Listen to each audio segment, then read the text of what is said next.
श्री स्वामी समर्थ, जय जय स्वामी समर्थ. श्री स्वामी समर्थ, जय जय स्वामी समर्थ. गुरुर ब्रह्मा गुरुर विष्णू गुरुर्देवो महेश्वर, गुरु साक्षात परब्रह्म तस्मै श्री गुरुवे नमः. गुरुपौर्णिमा या मंत्रावरूनच तुम्हाला सगळ्यांना समजलं असेल की मला आत्ता व्हिडिओ कोणता करायचा आहे. जराही वेळ न घालवता व्हिडिओला सुरुवात करूया.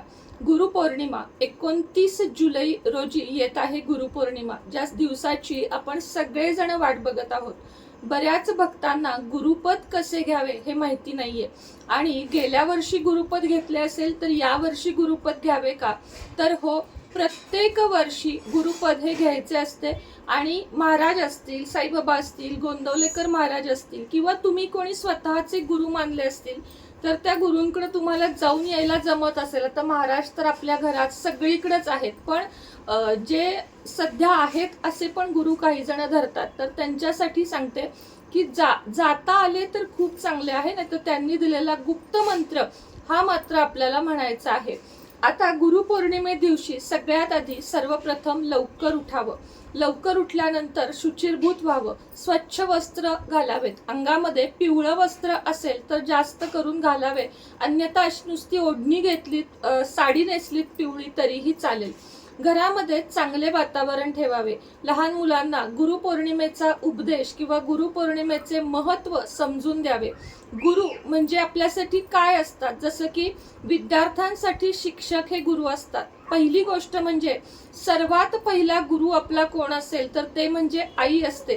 कारण आई आपल्याला सुरुवातीपासून सगळं काही शिकवते. त्यानंतर दुसरा गुरु येतो आपल्या आयुष्यामध्ये, ते म्हणजे आपले शिक्षक, आणि नंतर आपण ज्यांना गुरु मानतो ते गुरु. असे 3 गुरु आपल्या प्रत्येकाच्या आयुष्यामध्ये असतात. आजही बघा, लहानपणीच्या साधारण नर्सरी आत्ता ज्याला म्हणतात, आमच्या वेळेस ज्याला बालवाडी म्हणत होतो, शिशुगट ज्याला म्हणत होतो, त्यावेळेच्या शिक्षिका आजही माझ्या लक्षात आहेत. आणि कुठेही त्या दिसल्या तर त्यांच्याशी मी बोलल्याशिवाय राहत नाही. त्यानंतर येऊन गेलेले शिक्षक थोडे पुसट आठवतात, पण बालवाडीचे शिक्षक हे अगदी आपल्याला प्रकर्षाने आठवतात. कारण आपले ते प्रथम गुरु असतात आणि प्रथम गुरु हे वंदनीय असतात. आई नंतरचा गुरु म्हणजे गुरु कल्पतरू म्हटलं जातं.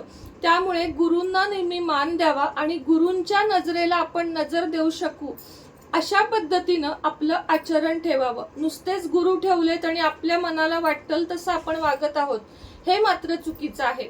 गुरुपौर्णिमेला घरामध्ये जी काही तुमच्या महाराजांची मूर्ती असेल, फोटो असेल, तो आधी स्वच्छ करून घ्यावा. शक्यतो मूर्ती स्थापन करा. अष्टधातूची पितळी मूर्ती देवघरामध्ये असावी आणि बाकी या मूर्ती आहेत त्या तुम्ही हॉलमध्ये किंवा असे देवघराच्या शेजारी ठेवू शकता.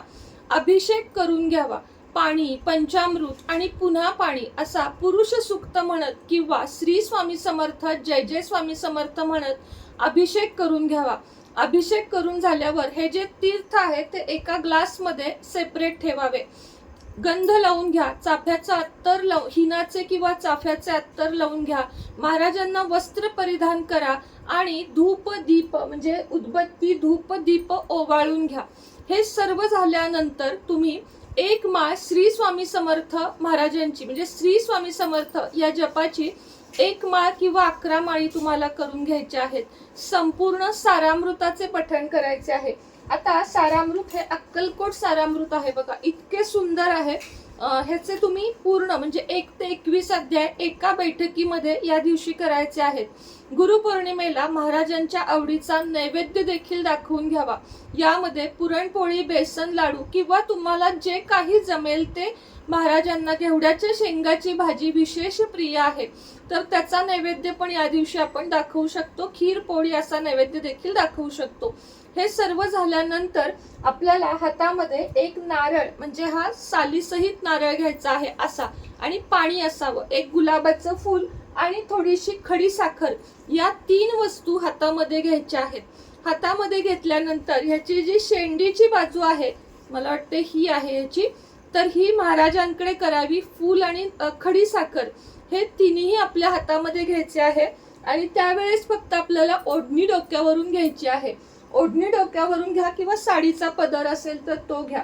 महाराजांना आपण अशा पद्धतीनं समोर हे धरायचं आहे आणि महाराजांना सांगायचं आहे की मी सुनेत्रा स्वामी सेवेकरी आणि माझ्या आयुष्यामध्ये जे काही सुख दुःख आहे त्याबद्दल मी तुमचे धन्यवाद मानते. दुःख हे माझ्या प्रारब्धाचे भोग आहेत आणि सुख हे केवळ मला मिळाले तुमच्यामुळे आहे. मला तुमच्या चरणांशी विलीन होऊ दे आणि माझी जागा कायम तुमच्या चरणांशी राहू दे. आता ही जी माझी भाषा आहे यामध्ये तुम्ही बदल करू शकता. साधी सोपी भाषा तुम्ही वापरा की महाराज मला सतत तुमचं सेवेकरी म्हणून जगायचं आहे. याच जन्मात नाही तर पुढचे 7 जन्म मला स्वामी सेवेकरी होऊ दे आणि हे अखंड मिळालेलं मला भाग्य आहे ते असंच टिकून राहू दे. माझ्या हातून कोणत्याही चुका होऊ नये किंवा काही झाल्या तर मला तुम्ही वेळच्या वेळी सांगत जा. असं साध्या भाषेत म्हटल्यानंतर तुम्हाला इथं फ्लॅश होत आहे एक मंत्र, तो म्हणायचा आहे. मी तुम्हाला म्हणून दाखवते आणि तो तुम्हाला फ्लॅश पण होईल इथं. अकाल मृत्यू हरणम सर्व व्याधी निवारणम श्री स्वामी समर्थ महाराजाय नमः. पादोदकम तीर्थ जठरे धारयाम्यहम शिरसाम धारयाम्यहम. आता हे म्हणून झाल्यावर हे सर्व जे काही आहे ते आपल्याला महाराजांच्या चरणांशी ठेवायचं आहे. असं दिवसभर महाराजांना ते गुलाबाचं फुल महाराजांना व्हायचं, नैवेद्य दाखवायचा आणि हा मंत्र 3 वेळा म्हणा, 5 वेळा म्हणा किंवा 1 वेळा तुम्ही म्हणू शकता. आरती करायची. सगळ्यात षोडशोपचार पूजेमधला शेवटचा भाग म्हणजेच महाराजांची आरती. महाराजांची आरती का करावी तर आतुरतेने हाक मारणं याला आरती म्हणतात. म्हणून आरती ही गरजेचीच आहे. दत्तगुरूंची म्हणू शकता, महाराजांची म्हणू शकता, तुम्हाला जी जमेल जी तुम्हाला सोपी आहे ती म्हणा.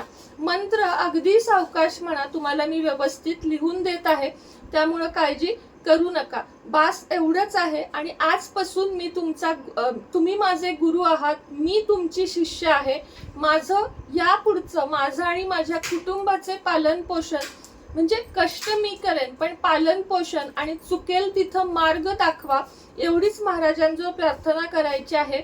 आणि 3 वेळा तरी म्हणायचं आहे तुम्ही माझे गुरु आणि मी तुमची शिष्य आहे.